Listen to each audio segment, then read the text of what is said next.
Assalamualaikum warahmatullahi wabarakatuh. Bertemu lagi dalam Ad-Darsus Tsani Usuluddin tingkatan 5. Dalam muka surat bermula muka surat 8, 9, 10, 11, 12. Kita ada beberapa muka surat untuk dihabiskan dalam video kali ini. Jadi Ustaz minta semua pelajar bersedia dengan buku teks, pen atau pensel untuk mencatat beberapa makna yang akan disebutkan dalam tajuk ini. Tajuk kita pada pagi ini ataupun pada hari ini ialah Al-Firaqul Islamiyah Ghairu Ahli Sunnah wal Jamaah. Al-Firaqu Al-Islamiyah Ghairu Ahli Sunnah wal Jamaah, iaitu kumpulan-kumpulan Islam yang bukan ahli sunnah wal jamaah. Maknanya yang bukan ahli sunnah wal jamaah. Ini adalah subjek yang kita akan belajar pada hari ini. Jadi untuk ringkasan atau terus kepada perkara yang kita nak bincangkan pada hari ini, ada dua perkara penting yang kita perlu hafal, faham dan juga tekuni pada tajuk kali ini. Yang pertama ialah berkenaan dengan asbab zuhuril firaq al-islamiyah wa nash'atuha. Jadi mungkin notanya akan ditulis di sini atau di sini, ya. Baik pelajar-pelajar yang Ustaz kasihi sekalian, kita tengok muka surat 9. Kita akan mulakan dengan asbab zuhurul firaq al-islamiyah wa nash'atuha. Ustaz akan baca teks Arab dan juga terjemah, dan sedikit mungkin sedikit penjelasan yang akan diberikan pada tajuk ini. Dan ini merupakan tajuk yang agak penting, dan sekurang-kurangnya kita belajar untuk edisi PDPR 2021. Baik, kana al-khilaf huwa al-mas'alah allati ishtadda niza'ul muslimin fiha, wa min athari hadha an-niza' takwinu firaqin min akbaril firaq al-islamiyah بينهم الشيعة والخوارج والمرجئة والمعتزلة، ونشأة الفرق الإسلامية ترجع إلى سببين. Okey, kita terjemahkan sedikit apa makna dia. Sebab zuhur, kemunculan al-firaq, kumpulan-kumpulan Islamiyah, dan juga penubuhannya atau perkembangannya. Kana al-khilaf, sesungguhnya perselisihan merupakan suatu masalah allati ishtadda niza'ul muslimin, yang menyebabkan yang menguatkan lagi pertelingkahan. Niza' ni maksudnya perselisihan atau pertelingkahan al-muslimina fiha, di kalangan umat Islam. Wa min athari hadzal niza', dan kesan daripada perselisihan atau pertelingkahan ini, maka takwinu firaqi min akbaril firaq, maka muncullah, terbentuklah firaq, beberapa kumpulan yang antara kumpulan-kumpulan besar yang disebutkan di sini ialah apa nama? Terbentuknya kumpulan Islam yang terbesar, antaranya golongan Asy-Syiah, kita sebut tadi Syiah. Yang kedua Khawarij, Murji'ah dan Mu'tazilah. Ini yang besar-besarlah. Wa nash'atul firaq al-islamiyah turja'u ila sababaini. Sebab rujuk kepada dua sebab inilah maka berlakunya atau faktor yang menyebabkan berlakunya perpecahan umat Islam ketika itu ialah daripada dua ini. Okey, kita tengok bawah nota muka surat 5, muka surat 9. Kita berada masih lagi dalam muka surat 9. Nota kanat nash'atu al-firaq al-islamiyah turja'u ila sababaini. Sesungguhnya perkembangan kemunculan kumpulan-kumpulan ini disebabkan oleh dua sebab besar. Yang pertama kita tengok mungkin ada nota di sini akan disertakan al-khilaf fi ta'yin al-imam, iaitu perselisihan pendapat pada menentukan siapa yang menjadi imam. Siapa yang layak untuk memimpin menjadi imam. Maka apabila puak-puak ini mengangkat imam masing-masing, maka di sinilah berlakunya perselisihan di kalangan umat Islam. Kita tengok apa penerangan dia dalam buku teks di sini. Laqad zahara al-khilaf, sesungguhnya telah muncul atau telah lahirnya perselisihan. Awwalu ma zahara bainas sahabat, permulaannya adalah muncul disebabkan oleh di antara para sahabat lagi, pada zaman sahabat lagi, iaitu masalah memilih imam. Fi mas'alatil imam, pada masalah memilih pemimpin iaitu man yali imamatul ummah, siapakah yang akan menjadi pemimpin, siapakah yang akan menjadi pemimpin ba'da wafatir Rasul sallallahu alaihi wasallam, selepas wafatnya baginda Rasulullah sallallahu alaihi wasallam. Walakinna, di sini akan tetapi hadza khilaf, perselisihan ini lam yablugh, tidak sampai kepada ila darajatil iftiraq, pada zaman selepas kewafatan baginda Rasulullah SAW sudah menjadi suatu perselisihan siapa menjadi imam selepas baginda Rasulullah SAW, ketua, pemimpin selepas Rasulullah. Tetapi hasil dari perbincangan mereka, maka mereka mengangkat Sayyidina Abu Bakar radhiyallahu anhu menjadi khalifah selepas baginda Rasulullah. Jadi tak sampai kepada perpecahan yang besar. Wa innama adapun kana awwalu iftiraq, perpecahan yang pertama yang berlaku, waqa'a bainal muslimin, yang berlaku di kalangan umat Islam, ba'da maqtal Uthman radhiyallahu anhu, selepas berlakunya pembunuhan atau syahidnya Sayyidina Uthman bin Affan. Selepas Sayyidina Uthman ini dibunuh, maka ketika itu berlakunya perpecahan umat Islam sehingga munculnya firqah Syiah dan sebagainya. Baik, yang ketiga yang ada dalam buku ni, al-khuruj ala a'immatil muslimin wa jama'atuhum bis-saif, menentang pemimpin-pemimpin Islam dan jamaah umat Islam dengan pedang. Ketika itu sudah muncul kalangan atau kumpulan mereka yang menentang umat Islam dengan pedang.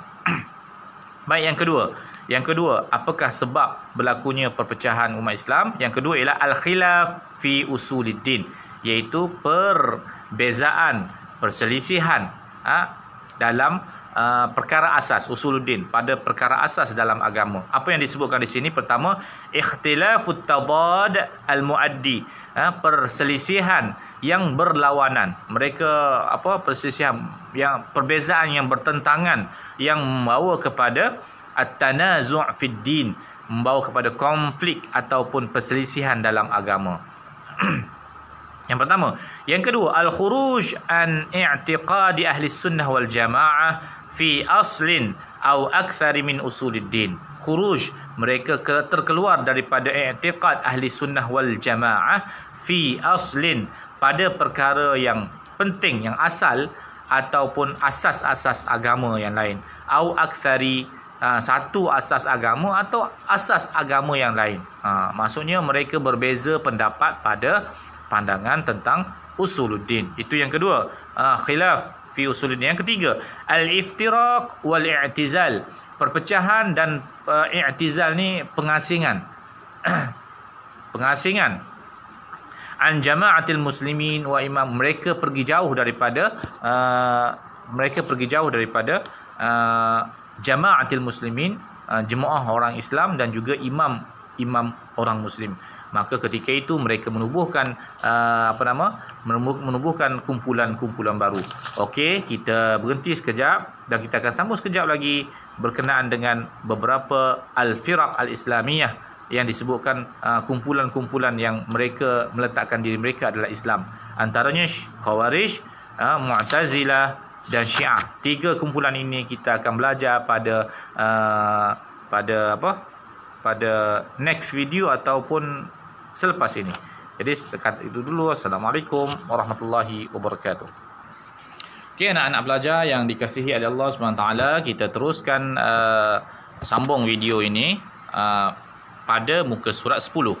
Kita melihat pada muka surat 10, Ustaz akan bagi yang teringkas untuk kefahaman semua pelajar. Baik, kita tengok pada Al-Khawarij, muka surat 10. Al-Khawarij. Al-Khawarij ni nama satu kumpulan lah. Ta'rif dia, siapakah Khawarij ni? Hum alladzina lam yartadu at-tahkim. Mereka ialah golongan yang tidak puas hati, yang tidak redha dengan majlis tahkim. Wa kharaju ala Sayyidina Ali, dan mereka kharaju ala Sayyidina Ali, menentang Sayyidina Ali radhiyallahu anhu. Baik, al-muassas, orang yang mengasaskan al-Khawarij ini siapa? Abdullah bin Wahab Ar-Rasibi. Hafal ni ya. Abdullah bin Wahab Ar-Rasibi. Ni kena hafal. Tak boleh tidak, kena hafal. Macam manakah pegangan mereka? Okey, kita terus kepada buku teks muka surat 10. Semua pelajar boleh tengok. Pegangan mereka yang pertama ialah at-tadlil. Tadlil ni menyesatkan orang lain. Apa dia? Penerangannya, tadliluhum liman khalafahum minal muslimin. Mereka menyesatkan orang lain yang tak sama pandangan dengan mereka, yang bersalahan pandangan dengan mereka. Orang yang tak sama pandangan dengan mereka, mereka kata salah. Ini adalah mu'taqidat, akidah atau pegangan al-Khawarij. Tak sama dengan aku, kamu salah, kamu sesat, dia kata. Okay, yang kedua, intikhabul khalifah, iaitu pemilihan khalifah. Apakah pegangan mereka pada tentang pemilihan khalifah? Ta'yinul khalifah bintikhabin hurrin sahihin min 'ammatil muslimin. Dia kata pelantikan khalifah ini adalah dengan cara pilihan raya umum, dia kata. Min 'ammatil muslimin, yang bebas dan betul di kalangan umat Islam seluruhnya. Ini pandangan mereka lah.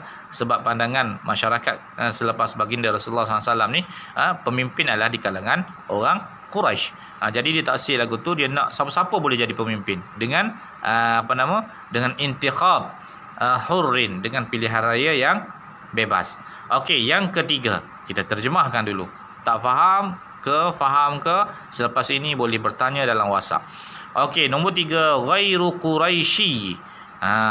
La takhtassu, ghairu Quraisy, bukan bangsa Quraisy saja. Macam Ustaz sebut tadilah, pemimpin bukan bangsa Quraisy saja. Ghairu Quraisy, la takhtassul khilafah, tidak dikhususkan khilafah tu atau pemimpin itu fi Quraisy, pada bangsa Quraisy saja.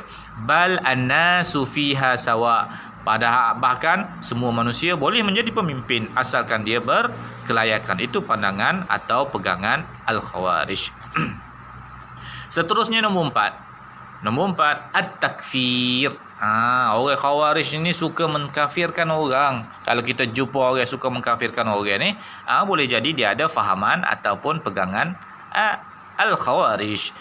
Apa penerangan dia? Takfiru ahli dzunub. Ni dia.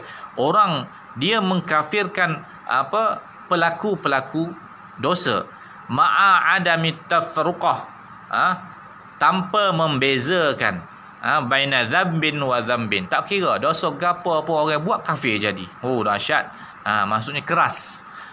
Khawarij ni berpegangan dengan pegangan yang keras. Terkadang dalam Islam, orang yang melakukan dosa ni tak kafir, dia berdosa. Dia berdosa dan dia perlu bertaubat.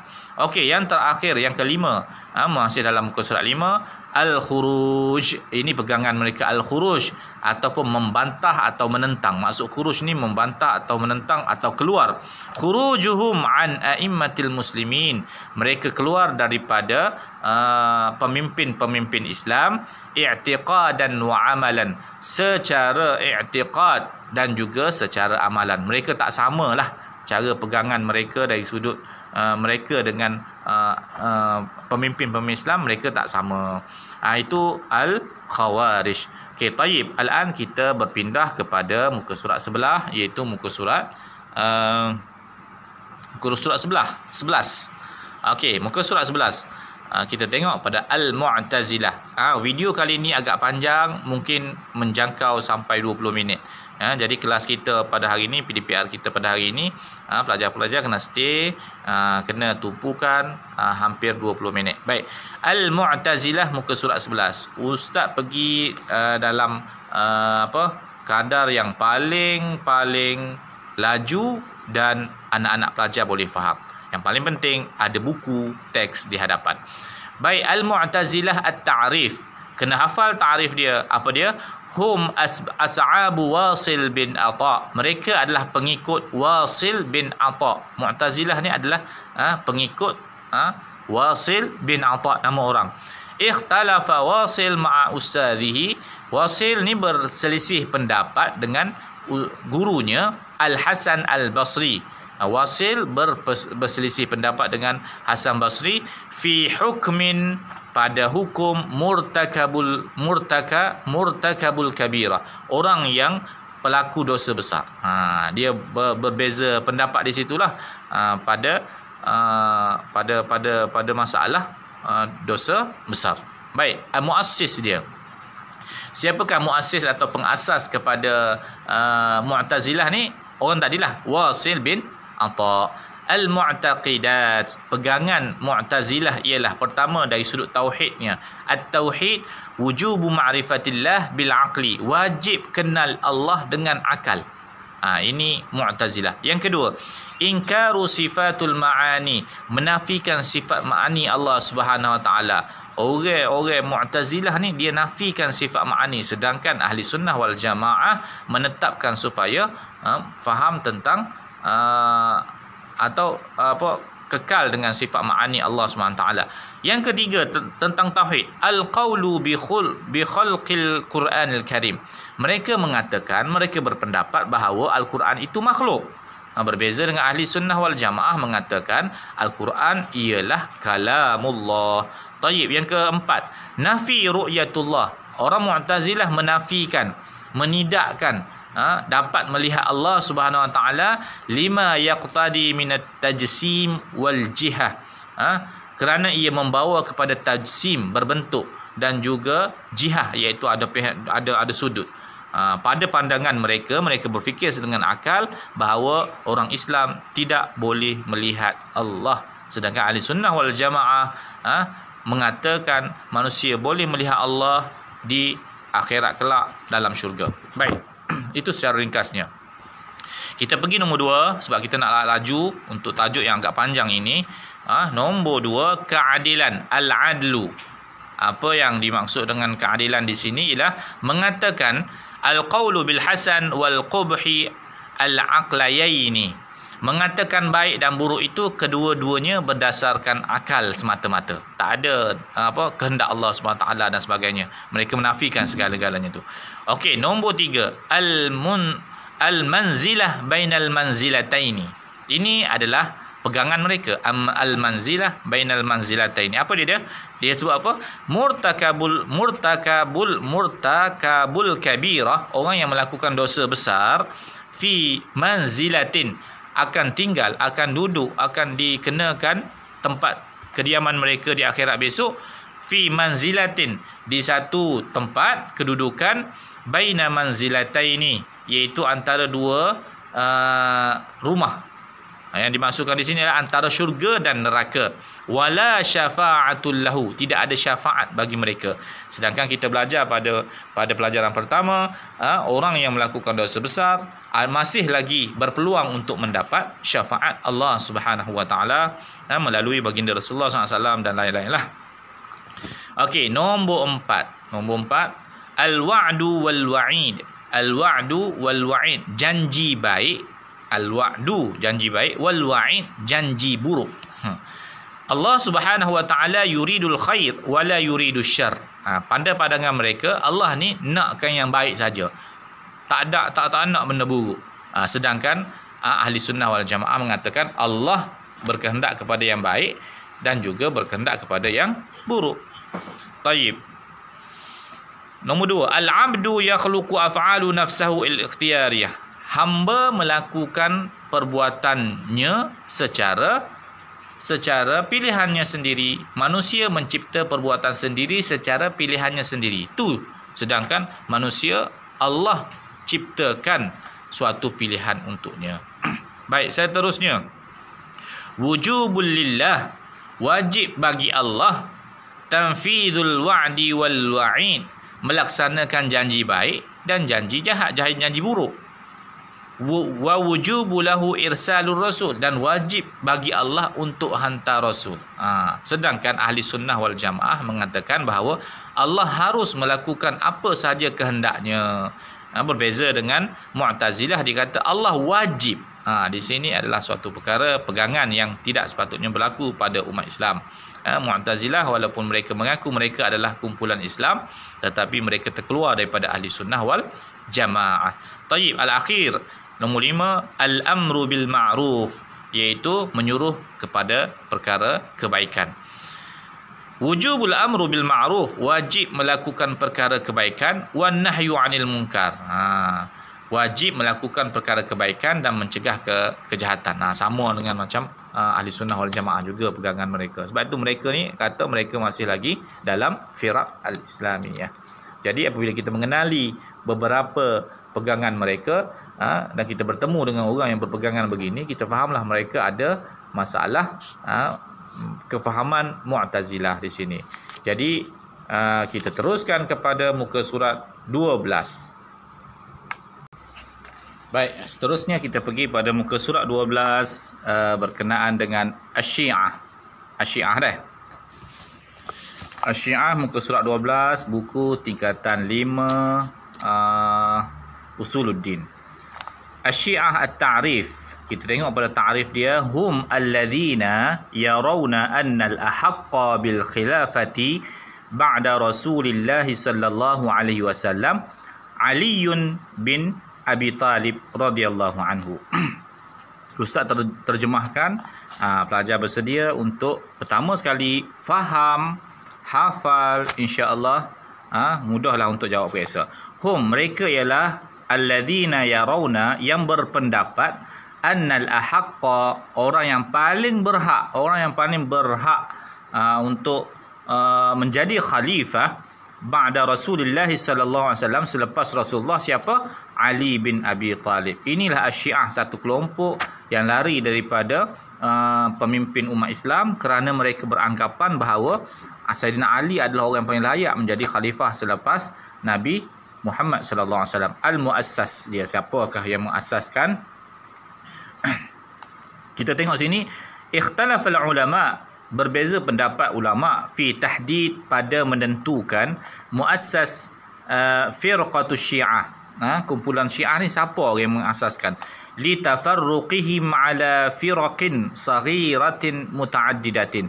Kerana Syiah tu sendiri, li tafarruqihim, mereka juga berpecah, berpuak-puak, dalam puak-puak yang kecil, ala firaqin saghiratin mutaaddidah, ada puak-puak kecil.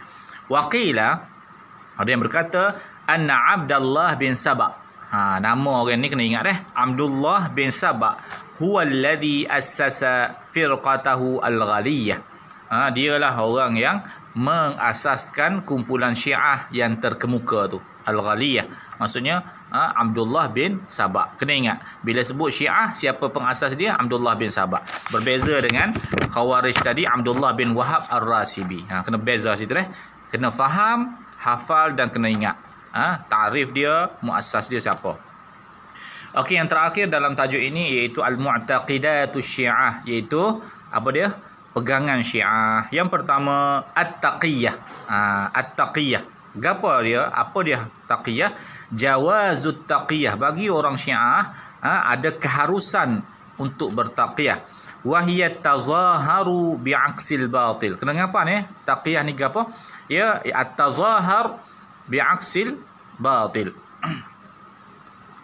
Menzahirkan sesuatu yang bersalahan dengan apa yang ada di dalam. Maksudnya dalil dia lain, dia buat lain. Contoh Syiah, contoh saya bagi supaya awak faham Syiah ni solat dia 3 waktu sahaja. Tetapi apabila dia berhadapan dengan Muslim Sunni, dia akan semaya 5 waktu. Jadi berbeza perbuatan mereka, ataupun mereka ni berselindung. Tu dia, at-taqiyah ni berselindung atau menipulah, senang cerita. Okey, yang kedua, apakah pandangan mereka tentang Al-Quranul Karim?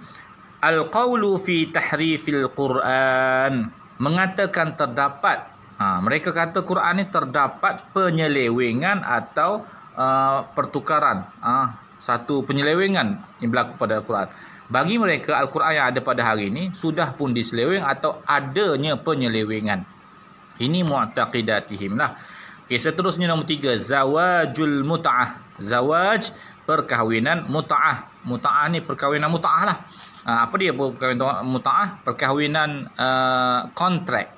Paling mudah kontrak lah. Nak kahwin 2 hari, lepas tu pisah. Seminggu, sebulan dan sebagainya.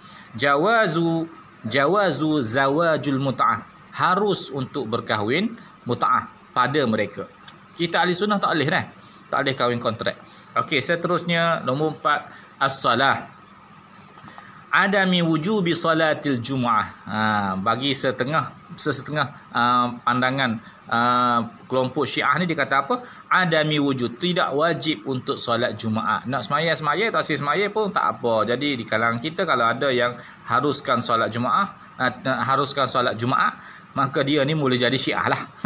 Baik, seterusnya nombor 5, al-imamah. Dia ada konsep al-imamah, konsep khalifah. Imamah ni macam khalifah lah.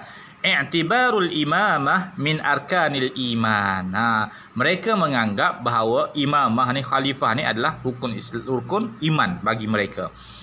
Jadi inilah beberapa pegangan Syiah. Jadi anak-anak, pelajar semua, tajuk ini agak besar, agak panjang. Jadi Ustaz berharap pelajar-pelajar semua dapat ulang kaji, tengok balik atau ulang beberapa kali ulangan untuk video kali ini. Moga-moga Allah SWT membuka kefahaman kepada kita semua.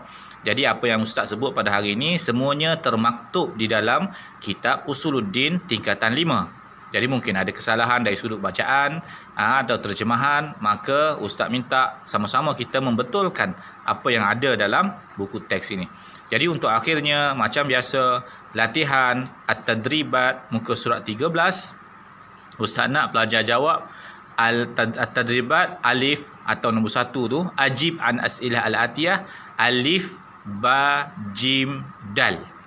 Alif ba jim dal. Dan juga nombor 2, sil ma bainal majmu'ataini, suaikan antara alif dan ba muka surat 13. Itu kerja rumah yang perlu diselesaikan oleh semua pelajar. Ingat, untuk topik atau tajuk subjek Usuluddin, pelajar kena faham makna, faham apa yang terkandung di dalam buku, kemudian hafal. InsyaAllah itulah dia kunci kejayaan pelajar sekalian. Jadi setakat itu saja untuk hari ini. Wallahu a'lam bissawab. Assalamualaikum warahmatullahi wabarakatuh.